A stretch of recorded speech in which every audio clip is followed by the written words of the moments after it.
الحمد لله رب العالمين والصلاة والسلام على سيد المرسلين وعلى آله وأصحابه أجمعين.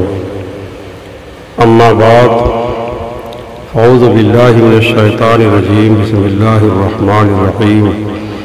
وإذ قال موسى لقومه إن الله يأمركم أن تذبحوا بقرة قالوا أتتخذنا هزوا قال أعوذ بالله أن أكون من الجاهلين آمنت بالله صدق اللہ العظیم.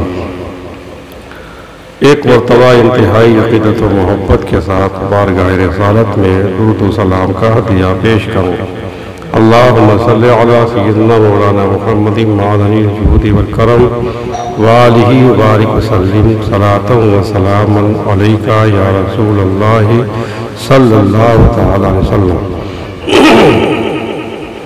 حضرات، ہم نے خطبے میں سورہ بقرہ کی آیت نمبر 67 کی تلاوت کی ہے. اللہ تعالیٰ ارشاد فرماتا ہے وَإِذْ قَالَ مُوسَىٰ لِقَوْمِهِ إِنَّ اللَّهَ يَأْمُرُكُمْ أَن تَذْبَحُوا بَقَرَةً. اور جب موسیٰ نے علیہ السلام اپنی قوم سے فرمایا کہ اللہ تعالیٰ تمہیں حکم دیتا ہے کہ ایک گائے ذبح کرو. قالوا اتتخذنا ہزوا، وہ بولے کیا آپ ہمارا مذاق اڑاتے ہیں. قال اعوذ باللہ ان اکون من الجاہلین، فرمایا میں پناہ مانگتا ہوں اللہ کی اس بات سے کہ میں شامل ہو جاؤں جاہلوں کے گروہ میں. یہ ترجمہ ہے. بنی اسرائیل میں ایک بوڑھا تھا، اس کا نام عامیل تھا. عین الف میم یہ لام عامیل تھا. وہ بہت مالدار تھا. اس کا ایک لڑکا تھا. اس بوڑھے کے بھتیجوں نے اس مالدار کے اکلوتا لڑکے کو قتل کر دیا تاکہ اس بوڑھے کی وراثت بھی انہیں ملے، اس کی جائیداد، اس کی ساری دولت جو ہے انہیں ملے. وراثت کی لالچ میں اپنے چچا کو ان لوگوں نے قتل کر دیا اور اس کی لاش کو اٹھا کر دور دوسرے شہر کے دروازے پر پھینک آئے. اور صبح ہوئی تو خود ہی مدعی بن بیٹھے اور شور کیا کہ ہمارے چچا زاد بھائی کو کسی نے قتل کر دیا. لوگوں نے حضرت موسیٰ علیہ السلام سے درخواست کی کہ آپ اللہ تعالیٰ سے دعا فرمائیں کہ اللہ تعالیٰ حقیقت حال ظاہر فرما دے کہ قاتل کون ہے، اس مالدار کے لڑکے کو کس نے قتل کیا ہے. تو حضرت موسیٰ علیہ السلام نے اللہ پاک کی بارگاہ میں دعا فرمائی تو اللہ تعالیٰ نے اپنے حکمت اور قدرت کا ایک نشان دکھانے کے لیے انہیں ایک گائے کے ذبح کرنے کا حکم دیا کہ بنی اسرائیل سے کہہ دو ایک گائے ذبح کرے. اسی واقعے کا ذکر ان آیات میں ہے. وَإِذْ قَالَ مُوسَىٰ لِقَوْمِهِ إِنَّ اللَّهَ يَأْمُرُكُمْ أَن تَذْبَحُوا بَقَرَةً. تو موسیٰ علیہ السلام نے اپنی قوم سے کہا کہ اللہ تعالیٰ تمہیں حکم دیتا ہے کہ ایک گائے ذبح کرو اور وہ گائے ذبح کر کے اس ذبح شدہ گائے کا ایک ٹکڑا مقتول پر مارو، جس کو قتل کر دیا گیا ہے اس کے اوپر مارو، پھر دیکھو کہ وہ میری قدرت سے کیسے زندہ ہوتا ہے اور کس طرح حقیقت حال سے پردہ اٹھتا ہے. گوشت کا ٹکڑا مارتے ہی وہ مقتول زندہ ہو جائے گا اور اپنے قاتل کو بتا دے گا کہ مجھے کس نے قتل کیا ہے۔ اب خاص گائے کے ذبح کرنے کا حکم ہوا، تو خاص گائے کے ذبح کرنے میں یہ حکمت بھی ہو سکتی ہے کہ بنی اسرائیل مدتوں مصر میں رہے اور مصر میں گائے کی پوجا ہوتی تھی، تو ان کے ڈھلم الیقین مزاج سے کچھ بعید نہ تھا کہ وہ بھی گائے کو مقدس سمجھنے لگ گئے ہیں۔ اس لیے گائے کو ذبح کرنے کا حکم دیا تاکہ یہ خیال بھی ان کے دلوں سے نکل جائے، ان کے دلوں سے یہ خیال مٹا دیا جائے، اور اس طرح سے گائے کو جو مقدس سمجھنے لگ گئے ہوں یہ ان کا عقیدہ ختم ہو جائے۔ وراثت کا مسئلہ قتل کا ایک بہت بڑا سبب ہوتا ہے کہ وراثت حاصل کرنے کے لیے، کسی مالدار کی میراث پانے کے لیے اس کے لڑکے کو یا اس کے وارث کو قتل کر دیا جاتا ہے۔ اسلام نے یہ حکم دیا کہ قاتل مقتول کے میراث سے محروم ہو جاتا ہے۔ یہ مسئلہ بن گیا شریعت میں کہ قاتل مقتول کی وراثت نہیں پاتا۔ اگر بیٹا باپ کو قتل کر دے گا تو باپ کی وراثت بیٹے کو نہیں ملے گی، جو بھی قتل کرے گا تو قاتل جو ہے مقتول کی وراثت نہیں پائے گا۔ اس طرح قتل کے ایک بڑے محرک کو ختم کر دیا۔ بہرحال حضرت موسیٰ علیہ السلام نے جب یہ کہا کہ اللہ تعالیٰ حکم دیتا ہے کہ یہ گائے ذبح کرو، تو قالوا اتتخذنا ہزوا، وہ بنی اسرائیل بولے کہ یہ موسیٰ آپ پیغمبر ہیں اور آپ ہم سے مذاق کرتے ہیں۔ مذاق سمجھا ان لوگوں نے کہ اس لیے کہ وہ آئے تھے قاتل کا پتہ لگانے کہ قتل کس نے کیا ہے، اور حکم ملا کہ گائے ذبح کرو، تو گائے ذبح کرنے کا حکم ملا، اور ان دونوں چیزوں میں کوئی مناسبت نہ تھی کہ آخر گائے کو ذبح کرنے سے اور قاتل کا پتہ چلنے سے کیا نسبت ہے، کوئی تعلق ہی نہیں ہے۔ اس لیے یہ سوال کر دیا کہ موسیٰ آپ ہمارا مذاق اڑاتے ہیں، ہم نے جو سوال کیا اس کا آپ جواب دے ہی نہیں رہے ہیں۔ قال اعوذ باللہ ان اکون من الجاہلین، حضرت موسیٰ علیہ السلام نے فرمایا کہ میں اللہ کی پناہ مانگتا ہوں، میں کوئی جاہلوں کا کام نہیں کر سکتا، نادانوں کا جیسا کام میں نہیں کر سکتا۔ یعنی ایسا جواب جو سوال سے مناسبت نہ رکھے، یا اللہ تعالیٰ کا حکم بتاتے وقت مذاق کرنا، یہ جاہلوں کا کام ہے، اور نبی کا مقام تو بہت بلند ہوتا ہے، وہ مذاق کیسے کر سکتا ہے؟ اس سے ایسے وقت میں مذاق کا تصور کیوں کر ہو سکتا ہے؟ اب بنی اسرائیل نے سمجھ لیا کہ گائے ذبح کرنا لازمی ہے، ذبح کرنا ہی پڑے گا۔ تو انہوں نے آپ سے اس گائے کے اوصاف دریافت کرنا شروع کر دیا۔ گائے کیسی ہونی چاہیے، رنگ کیسا ہونا چاہیے، کتنی بڑی ہونی چاہیے، یہ سب سوالات کرنے لگے۔ حدیث شریف میں ہے کہ اگر بنی اسرائیل بحث نہ کرتے تو جو گائے ذبح کر دیتے کافی ہو جاتی، چاہے کالی، چاہے سفید، یا پیلی گائے یا چھوٹی یا بڑی، کوئی گائے بھی ذبح کر دیتے کام چل جاتا۔ لیکن جب بحث کرنے لگے تو سختیاں بڑھتی گئی۔ اب انہوں نے جو بحث شروع کی اس کو قرآن کریم میں بیان کیا ہے، قالوا ادعو لنا ربک یبین لنا ما ہی، وہ بولے، بنی اسرائیل بولے حضرت موسیٰ علیہ السلام سے، یہ موسیٰ علیہ السلام اپنے رب سے دعا کیجئے کہ وہ ہمیں بتا دے کہ وہ کیسی ہے، وہ گائے کیسی ہے۔ قال انه يقول انها بقرة لا فارض ولا بكر عوان بين ذلك ففعلوا ما تؤمرون۔ موسیٰ علیہ السلام نے اللہ پاک کی بارگاہ میں دعا کی کہ مولا تو بتا دے میری قوم کو وہ گائے کیسی ہے، لوگ مجھ سے پوچھ رہے ہیں۔ تو اللہ نے جواب دیا۔ تو موسیٰ علیہ السلام نے اپنی قوم سے کہا کہ اللہ تعالیٰ فرماتا ہے کہ وہ ایک گائے ہے جو نہ بوڑھی ہے نہ بالکل بچی ہے بلکہ درمیانی عمر کی ہے، تو کرو جس کا تمہیں حکم ہوتا ہے۔ قالوا ادع لنا ربك يبين لنا ما لونها، بولے کہ موسیٰ اپنے رب سے دعا کیجئے ہمیں بتا دے اس کا رنگ کیا ہے۔ پھر موسیٰ علیہ السلام نے اللہ تعالیٰ سے دعا کی کہ مولا اس گائے کا رنگ کیا ہے جس کو ذبح کرنے کا حکم دیا گیا ہے۔ اب یہ سوالات کرتے جا رہے ہیں، سختیاں بڑھتی جا رہی ہیں۔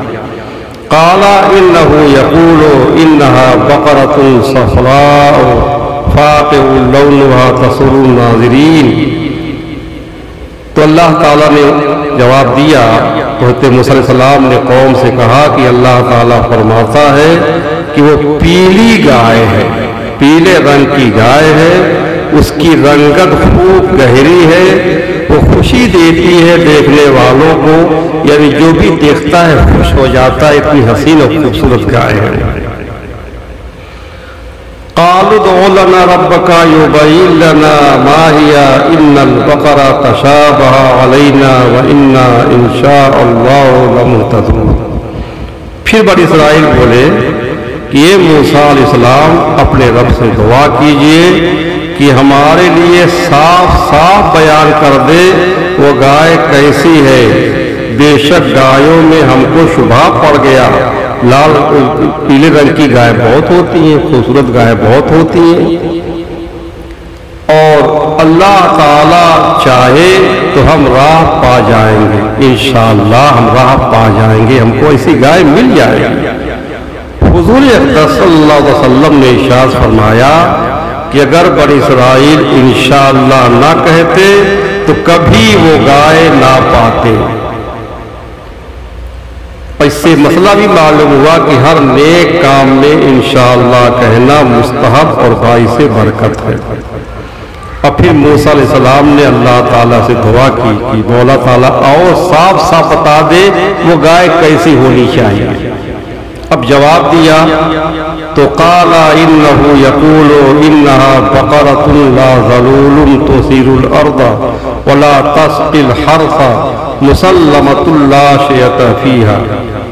موسیٰ علیہ السلام نے کہا اپنی قوم سے کہ اللہ تعالیٰ فرماتا ہے کہ وہ ایک گائے ہے جس سے کام نہیں لیا جاتا، چونکہ عموماً گائے اور بیل سے کام لیا جاتا تھا، کھیت جوتے جاتے تھے، کھیتوں میں پانی جو ہے لاد کر پہنچایا جاتا تھا۔ یہ فرمایا کہ وہ ایک گائے ہے جس سے کام نہیں لیا جاتا کہ زمین جوتے اور کھیتی کو پانی دے، وہ گائے بے عیب ہے، اس میں کوئی داغ نہیں ہے، کہیں کوئی نقص اور کوئی کمی نہیں۔ جب یہ جواب ملا تو قالوا الآن جئت بالحق، بنی اسرائیل نے کہا کہ اب آپ ٹھیک بات لائے، اب تشفی ہو گئی اور پوری شان و صفت معلوم ہو گئی۔ پھر انہوں نے گائے تلاش شروع کی کہ ویسی گائے کہاں سے ملے، تلاش کرتے رہے۔ ان اطراف میں ایسی صرف ایک گائے تھی، صرف ایک گائے تھی ایسی، اور اس کا عجیب و غریب واقعہ ہے اس گائے کا۔ اس کا حال یہ ہے کہ بنی اسرائیل میں ایک صالح اور نیکوکار شخص تھے، بزرگ آدمی تھے، ان کا ایک معصوم بچہ تھا، اور ان کے پاس ایک بچیا تھی، گائے کی بچی، اور ان کے پاس سوائے گائے کے اس بچے کے کچھ نہ رہا تھا، کوئی جائیداد نہیں تھی۔ جب وہ بزرگ مرنے لگے تو انہوں نے اس بچیا کی گردن پر ایک مہر لگائی اور اللہ تعالیٰ سے دعا کی کہ اللہ اس بچیا کو اپنے ننھے بچے کے لیے تیرے پاس امانت رکھتا ہوں اور اس بچے کو تیرے سپرد کرتا ہوں، جب میرا بیٹا بڑا ہو جائے تو یہ بچیا میرے بیٹے کو عطا فرما دے۔ یہ کہا، پھر اس بچیا کو جنگل میں لے گئے اور اس جنگل میں اللہ کے سہارے چھوڑ دیا۔ اللہ تعالیٰ نے اپنے اس نیک بندے کی عرض کو قبول فرمایا۔ ان بزرگ کا تو انتقال ہو گیا، اور وہ بچیا اللہ تعالیٰ کی حفاظت میں جنگل میں پرورش پاتی رہی، اور وہ بچہ اپنی ماں کے سائے میں پرورش پاتا رہا۔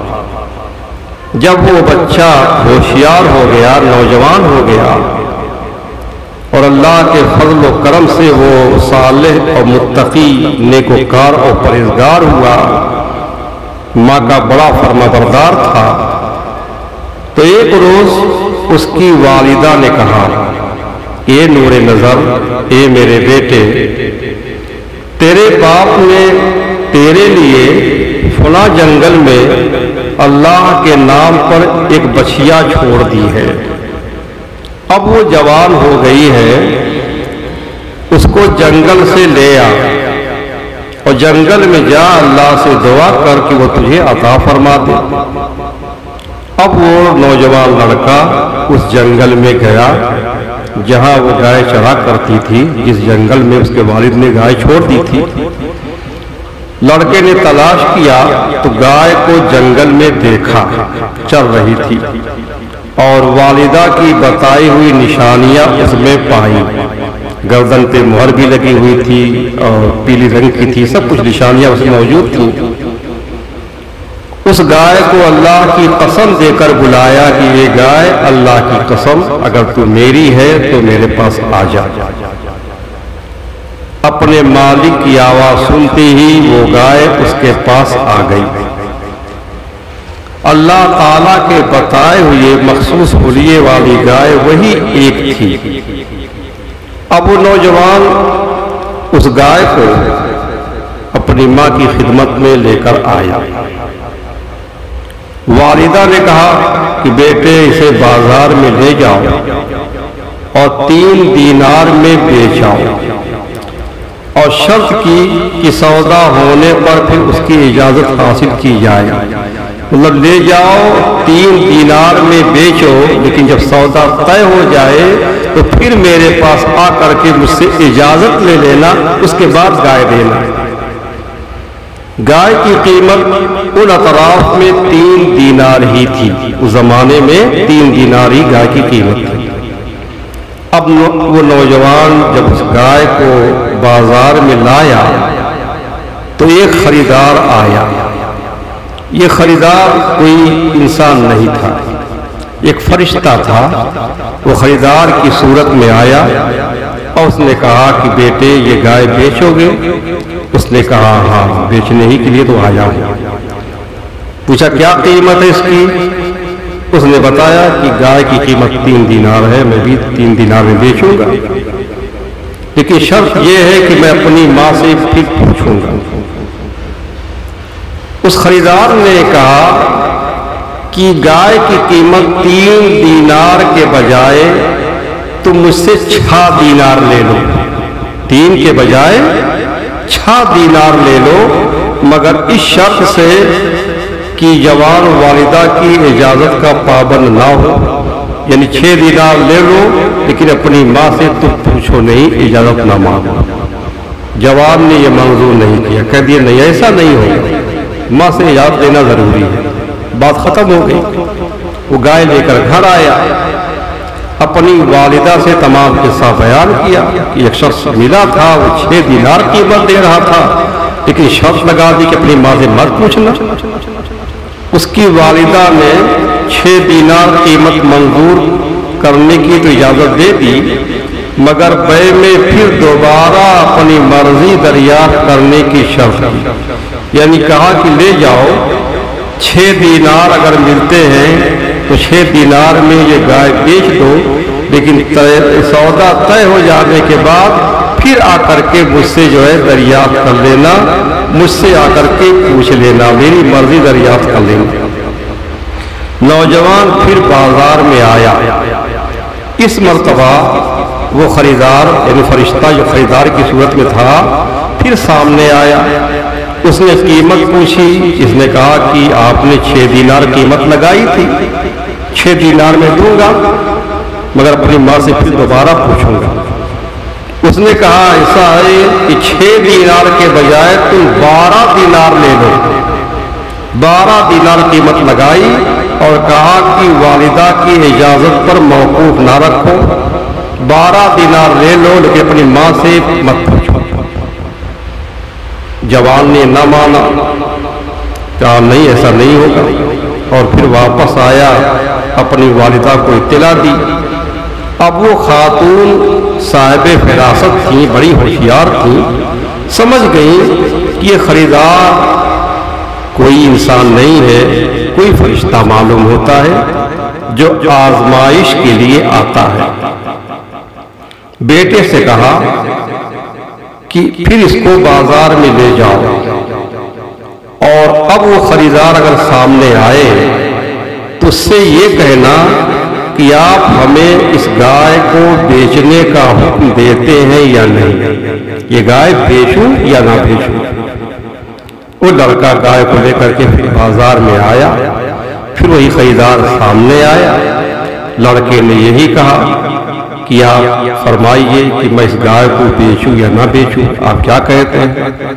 تو اس خریدار نے جو فرشتہ تھا جواب دیا کہ ابھی اس گائے کو روکے رہو، اس گائے سے ایک معجزہ ظاہر ہونے والا ہے، بنی اسرائیل کو اس گائے کی ضرورت پڑے گی، اللہ تعالیٰ اسی گائے کا پتہ بتائے گا کہ اس پتے کی صرف یہی ایک گائے ہی ہے، اور آخرکار مجبور ہو کر کے بنی اسرائیل تلاش کرتے کرتے تمہارے پاس آئیں گے، اور جب وہ خریدنے کے لیے آئے تو اس کی قیمت جو ہے یہ مت کہنا 3 دینار 10 دینار 12 دینار، یہ قیمت مقرر کرنا کہ اس کی کھال میں سونا بھر دیا جائے، اس کی کھال میں جتنا سونا آتا ہے اتنا سونا جو ہے اس کی قیمت ہے، یہ قیمت طے کرنا۔ اب وہ نوجوان گائے کو گھر لایا، اور جب بنی اسرائیل کوئی اللہ نے یہ گائے ذبح کرنے کا حکم دیا اس مقتول کے قاتل کا پتہ چلانے کے لیے، تو بنی اسرائیل تلاش کرتے ہوئے اس کے مکان پر پہنچے، انہیں معلوم ہوا کہ اس نوجوان کے پاس ایک ایسی گائے ہے۔ اس نوجوان کے پاس پہنچے، وہاں گائے بھی دیکھی، تمام اوصاف گائے کے اندر موجود تھے۔ اس نوجوان سے کہا کہ ہم یہ گائے خریدنے آئے ہیں، اس کی کیا قیمت ہے؟ اس نوجوان نے یہی قیمت طے کی، اس کی کھال میں سونا بھر دیا جائے۔ اب چونکہ اللہ تعالیٰ نے گائے کی جو صفتیں بتائی تھیں وہ تمام صفتوں سے متصف صرف وہی ایک گائے تھی، تو بنی اسرائیل نے اس نوجوان کو منہ مانگی قیمت ادا کی اور گائے خرید لی۔ اب گائے خرید کر کے لے آئے، ابھی وہ مقتول کی لاش رکھی ہوئی تھی، جو قتل ہوا تھا اس کی لاش رکھی ہوئی تھی، حضرت موسیٰ علیہ السلام وہاں موجود ہیں اور بہت سارے لوگ موجود ہیں۔ اب گائے لے کر آئے، قرآن کہتا ہے فَذَبَحُوهَا وَمَا كَادُوا يَفْعَلُونَ، پھر انہوں نے اس گائے کو ذبح کیا، اور وہ ذبح کرتے معلوم نہ ہوتے تھے۔ اللہ فرماتا ہے کہ ذبح کرتے معلوم نہ ہوتے تھے، مطلب کیا ہے کہ بنی اسرائیل کے مسلسل سوالات اور اپنی رسوائی کے اندیشے سے اور گائے کی قیمت کی اتنی گرانی تھی، اس کی وجہ سے یہ ظاہر ہوتا تھا کہ وہ ذبح کرنے کا ارادہ نہیں رکھتے، مگر جب ان کے سوالات شافی جوابوں سے ختم کر دیے گئے اور ایسی گائے مل ہی گئی تو انہیں اس گائے کو ذبح کرنا ہی پڑا۔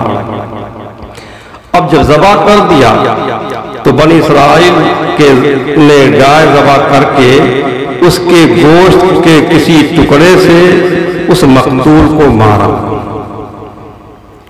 اب جیسے ہی مقتول کے بدن پر اس گائے کے گوشت کا ٹکڑا لگا، وہ مقتول اللہ کے حکم سے زندہ ہوا، اس کے حلق سے خون کے فوارے جاری تھے۔ اس نے زندہ ہو کر اپنے چچا زاد بھائی کو بتایا اشارہ کر کے کہ اس نے مجھے قتل کیا ہے، میرا قاتل یہ ہے۔ اب اس کو بھی اقرار کرنا پڑا۔ اب اس کے بعد پھر جو ہے وہ مقتول مر گیا، اور حضرت موسیٰ علیہ السلام نے اس قاتل پر قصاص کا حکم فرمایا کہ قتل جان کے بدلے جان ہے، اب اس قاتل کو قتل کیا جائے۔ اس کے بعد شرع کا حکم ہوا کہ قاتل مقتول کی میراث سے محروم رہے گا۔ ان سوالات و جوابات کے سلسلے میں بنی اسرائیل کو کافی عرصہ لگ گیا۔ پھر ایسی گائے کی تلاش میں بہت وقت گزرا۔ اس وقت تک مقتول کی میت کو دفن نہ کیا گیا۔ معلوم ہوا کہ مقدمے کی تحقیقات کے لیے دفن میں تاخیر جائز ہے، بلکہ دفن کے بعد ضرورت کے لیے نعش نکالنا بھی درست ہے۔ جو ہمارے حضور صلی اللہ علیہ وسلم کی وفات ہوئی، مسئلہ خلافت کو حل کرنے کے لیے 2 دن تک سرکار کی لاش مبارک رکھی تھی، اس کے بعد دفن کیا گیا۔ لوگ اعتراض کرتے ہیں کہ صحابہ کرام کو کوئی فکر ہی نہیں تھی۔ تو اگر صحابہ کرام نے مسئلہ خلافت کی تکمیل کے لیے حضور اقدس صلی اللہ علیہ وسلم کے دفن میں 2 دن تاخیر کر دی تو کوئی مذائقہ نہیں ہے۔ اب بھی شرعی حکم ہے کہ بادشاہ کو دفن جب کیا جائے جب اس کا خلیفہ مقرر ہو جائے، تاکہ زمین خلیفہ سے خالی نہ رہے۔ اس واقعے سے کئی مسئلے معلوم ہوئے۔ پہلا مسئلہ یہ کہ جو اپنے عیال کو اللہ کے سپرد کر دے، اللہ تعالیٰ اس کی ایسی عمدہ پرورش فرماتا ہے۔ اس بزرگ نے اپنے بیٹے کو اللہ کے سپرد کر دیا تھا۔ دوسرا مسئلہ یہ معلوم ہوا کہ جو اپنا مال اللہ کے بھروسے پر اس کی امانت میں دے دے، اللہ تعالیٰ اس کی حفاظت بھی فرماتا ہے اور اس میں برکت بھی دیتا ہے۔ اس بزرگ نے اس گائے کو اللہ کی امانت میں دے دیا تھا، جنگل میں چھوڑ دیا تھا، اللہ نے حفاظت بھی فرمائی، برکت بھی دی۔ تیسرا مسئلہ یہ معلوم ہوا کہ ماں باپ کی فرما برداری اللہ کو پسند ہے۔ چوتھا مسئلہ معلوم ہوا کہ غیبی فیض قربانی اور خیرات کرنے سے حاصل ہوتا ہے۔ پانچواں مسئلہ معلوم ہوا کہ راہ خدا میں نفیس اور عمدہ مال دینا چاہیے۔ اور چھٹا مسئلہ معلوم ہوتا ہے کہ گائے کی قربانی افضل ہے، اس لیے ان کو جو ہے اللہ تعالیٰ نے گائے کی قربانی کا حکم دیا۔ اس موقع پر اعتراض یہ کیا جاتا ہے کہ حدیث شریف میں ہے کہ گائے کا گوشت بیماری ہے، اس لیے نبی کریم صلی اللہ علیہ وسلم نے کبھی نہ کھایا، لہذا اس سے بچنا چاہیے۔ اس کا جواب یہ ہے کہ یہ حدیث روح البیان 8ویں پارہ سورہ انعام میں ہے، جہاں یہ آیت کریمہ ہے وَهُمْ بِرَبِّهِمْ يَعْدِلُونَ، وہیں پر آیت کریمہ ہے، یہ حدیث ہے۔ پوری حدیث یہ ہے کہ گائے کا دودھ و گھی استعمال کرو اور اس کے گوشت سے بچو، کیونکہ اس کے دودھ اور گھی میں شفا ہے اور گوشت میں بیماری ہے۔ اس حدیث سے یہ بات معلوم ہوتی ہے کہ گائے کا گوشت گائے کے گھی کے ساتھ استعمال کرنا چاہیے، کہ اس کی اصلاح اس میں ہے، یعنی گائے کا گوشت کھاؤ مگر اس میں گائے کا گھی ڈال لیا کرو، یا گائے کا گوشت کھاؤ اور کھا کر گائے کا دودھ بھی پی لیا کرو۔ ویسے گائے کی قربانی بہتر ہے۔ حضرت ابراہیم علیہ السلام نے مہمان فرشتوں کو یہی پیش فرمایا تھا، اس کا ذکر ہم نے اس سے پہلے والے سال حضرت ابراہیم علیہ السلام کی مہمان نوازی والے واقعے میں ذکر میں اس کے ضمن میں ہم نے بیان کیا ہے۔ اور گائے کی قربانی کا قرآن کریم نے بھی حکم دیا ہے، وَالْبُدْنَ جَعَلْنَاهَا لَكُم مِّن شَعَائِرِ اللَّهِ۔ اور حضور اقدس رحمت عالم صلی اللہ علیہ وسلم نے حجۃ الوداع میں اپنی پاک بیویوں کی طرف سے گائے کی قربانی فرمائی اور اس کا شوربہ بھی آپ نے استعمال فرمایا۔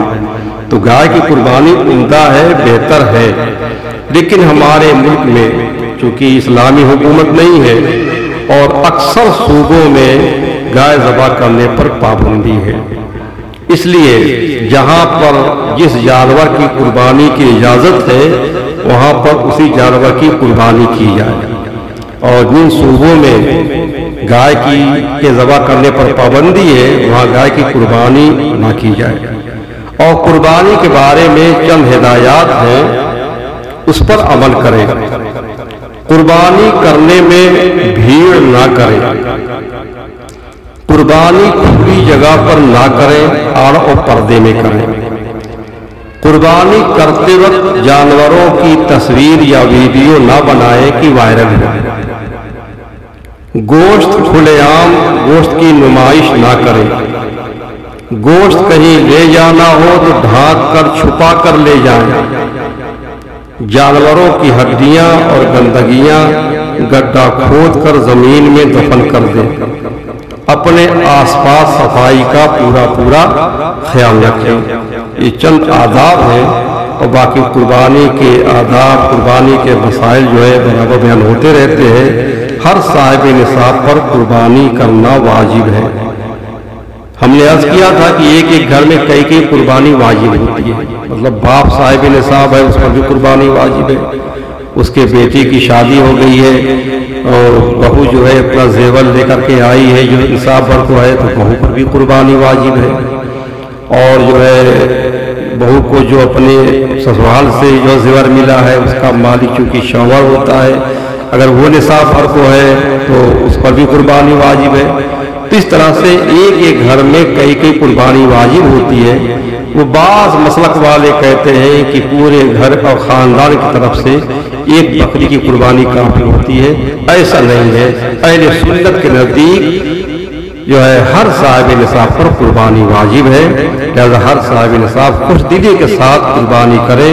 اللہ تعالی ہماری قربانیاں قبول کرے۔